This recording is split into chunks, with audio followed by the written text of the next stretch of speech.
Ele era o comediante favorito dos ditadores. E daí ele sai do elenco em 1970 e 77. No México, eles não têm essa nostalgia tão grande quanto a gente tem. Oi, eu sou Lohan. E esse é o programa número 1 da televisão humorística. É o que, Kelly? É não, Kelly. É baixa crítica, minha irmã.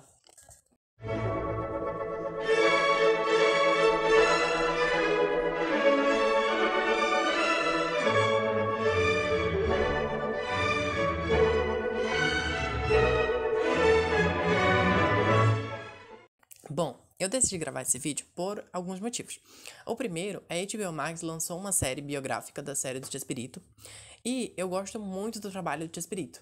Chaves, Chapolin. Eu assisto também muito conteúdo em espanhol e eu percebi que muitos youtubers que eu assisto não têm o mesmo carinho. Então eu decidi pesquisar, decidi investigar e encontrei alguns motivos do porquê os mexicanos odeiam o Chaves. Para vocês terem noção, no México já faliram vários restaurantes com temática de Chaves e lá não existe nenhuma exposição, nenhum museu com temática de Chaves. Sendo que no Brasil, em São Paulo, a gente teve uma exposição e o Chaves, ele queria que o museu da vida dele fosse em Cancún. E o que as pessoas fizeram? Várias placas escritas: não queremos o Museu do Chespirito.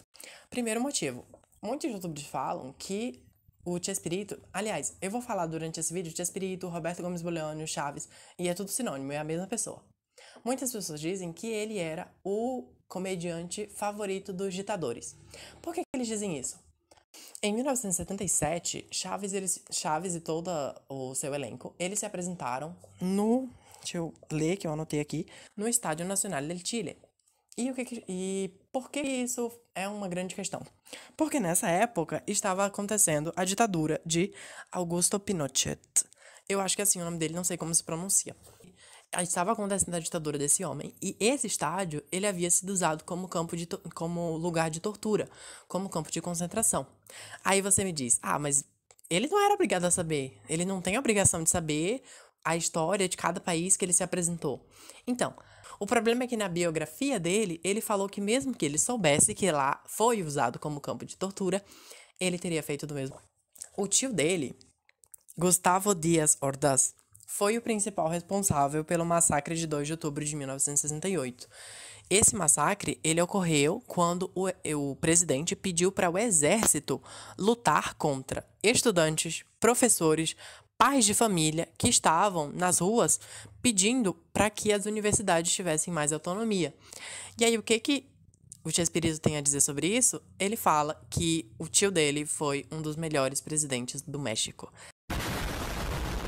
Emílio Asgaras Milmo, que era o dono da Televisa, que foi o principal canal de Chaves, que fez Chaves acontecer, ele falou algumas frases não muito legais. Ele disse assim: México es un país de clase modesta, muy jodida, que no va a salir de jodida.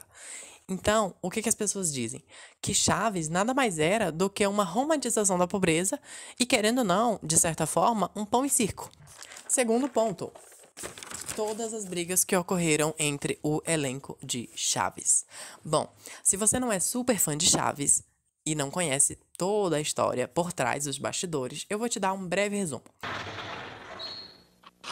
Senta que lá vem a história.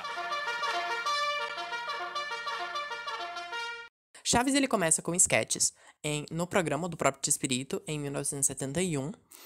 Em 1972, ele aumenta a quantidade de sketches porque Chaves se tornou algo muito popular. E em 1973, ele se torna um programa independente. E nesse período em que ele ainda não era um programa independente, ele ainda estava reunindo o elenco, ele ainda estava estudando a dinâmica de todos aqueles personagens. E ele fala para eles, o Roberto Gomes Bolaños: olha, eu tô criando aqui junto com vocês, mas vocês podem fazer o que vocês quiserem com esses personagens. O que acontece? Quando o programa se torna muito popular, e ele percebe que ele dependia daquela estrutura e daqueles personagens para fazer sucesso, ele fala para eles: os personagens são meus, e se vocês quiserem fazer qualquer coisa com eles, vocês vão ter que pedir autorização.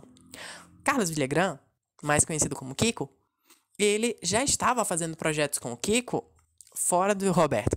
Ele, inclusive, gravou um CD com uma gravadora. E é por isso que ele não aparece no CD que o Chaves gravou. Por isso que ele não se despede naquela música Boa Noite, Vizinhança. E o Kiko, ele fala, não, aportei tanto pra esse personagem quanto Roberto Gomes Bolanhos. Não é dele, eu não vou ceder. E daí ele sai do elenco em 1970 e 77. Pouco tempo depois, em 1978, o Seu Madruga, Dom Ramon, também sai do elenco. Mas ele volta em 1981, ele volta, só que ele passa pouco tempo no elenco, e ele sai de novo. E todo mundo diz que foi por conta que ele brigou muito com o Chespirito e com a Dona Florinda. Daí, o programa Chaves como programa independente, ele termina em 1979, mas ele continua com sketches dentro do programa do Chespirito até 1992. Quando o Roberto Gomes Bolanhos, ele já era muito velho. Então, ele já não tinha mais aquele mesmo vigor para interpretar uma criança de 8 anos. Então, ele fala, chega, não vou mais escrever Chaves, acabou Chaves. A Maria Antonieta de las Neves, ela fala, eu ainda quero continuar interpretando a Chiquinha. O Chaves, ele era o ator que interpretava, que era mais velho, interpretando crianças. Então, faz sentido ele ter querido encerrar, mas a Maria Antonieta ainda queria continuar interpretando a Chiquinha. O Roberto Gomes Bolanhos fala, não te preocupa, você vem, eu te dou todo o apoio, você grava um piloto aqui, tudinho. E ela gravou 2 pilotos, La Casa de las Nieves e Aqui está la Chilindrina. E o Chespirito levou para os executivos da Televisa. Só que esse programa ele não foi ao ar, né? Por muito tempo. E daí ela foi lá, falar, por que meu programa não foi ao ar? E eles responderam, é muito simples. É porque o Chespirito, ele não quer que seu programa vá ao ar. Então eles começaram uma batalha legal, /judicial, de quem seria que teria criado esse personagem. E essa batalha, ela durou 11 anos, né? O Chespirito, ele morreu sem se reconciliar, nem com o Kiko, nem com o Carlos Villagrán, e nem com a Chiquinha, a Maria Antonieta de las Nieves, né? E nós, brasileiros, a gente não tem ranço dessa briga toda. Primeiro, porque a maioria de nós, dos brasileiros, a gente viu os episódios fora de ordem. Então, a gente não... Então, tem muita gente que nem sabe que o Kiko saiu do elenco, que o Seu Madruga saiu do elenco, que a Chiquinha passou 1 ano fora do elenco. A gente não sabe.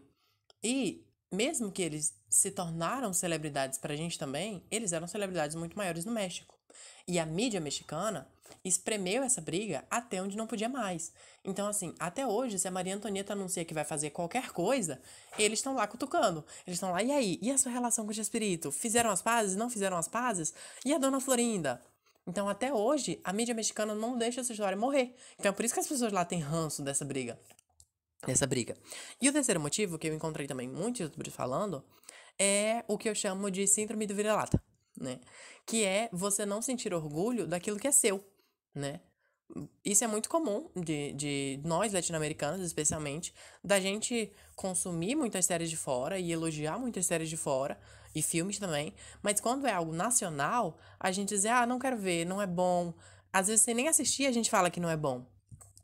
Mas eu dei esses 3 pontos, que foram o que eu mais encontrei os youtubers falando, mas agora eu quero trazer a minha opinião. Eu creio que nós, brasileiros, a gente sabe que não era um programa perfeito. O Chespirito, o Roberto Gomes Bolanhos, ele repetiu piadas muitas vezes, ele repetiu histórias muitas vezes.